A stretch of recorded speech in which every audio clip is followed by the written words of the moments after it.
Hey guys, I'm the one who pulls the strings, and this week's video is all about language and affectability. What I've noticed a lot on DeviantArt and a lot of other websites is that people tend to use a lot of formal language in poetry. And you know what? That's great. Using Old English and using structures, word structures that we don't use today, it's fine. And it's a good artistic component to their artwork. But a point that I want to make is that if you want to be able to affect people today, to affect our generation, all the young people, you need to make sure that the language you use in poetry, in literature, and anything is relevant to how people speak today and how people use words today and how structures are, as in like sentences structure, and not making anything mixed, matched, or backwards.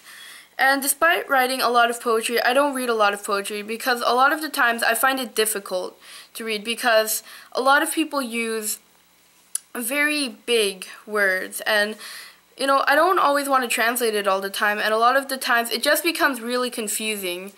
And poetry tends to be very, very wordy, like for a lot of people, and I don't really enjoy wordy poetry with tons and tons of words stuffed into it and lots of imagery, because I want to be able to get to the main point, because I feel like that's how we speak today.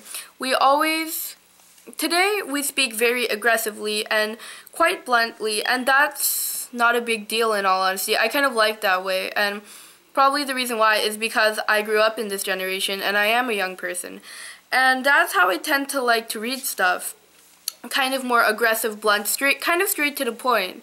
And I think that's what I usually try to go for my poetry, because I don't think writing in Old English, I don't think writing necessarily, having a lot of imagery there is gonna, communicate my point.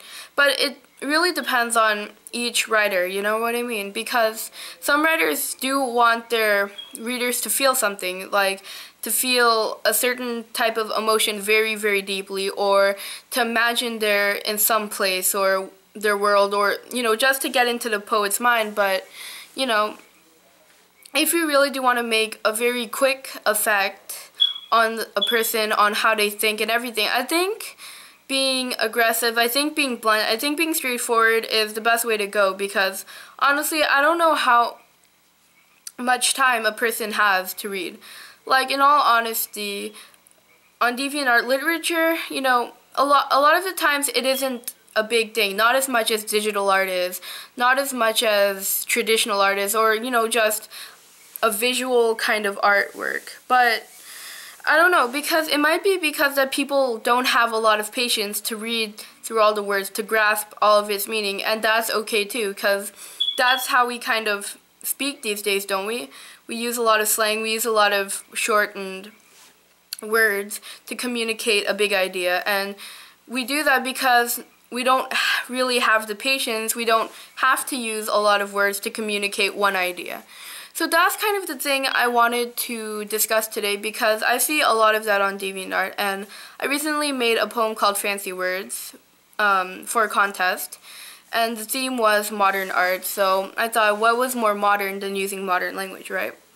So anyway, if you want to hear more about art, or if you want to see me talk about art or different aspects of art, then please subscribe. Bye!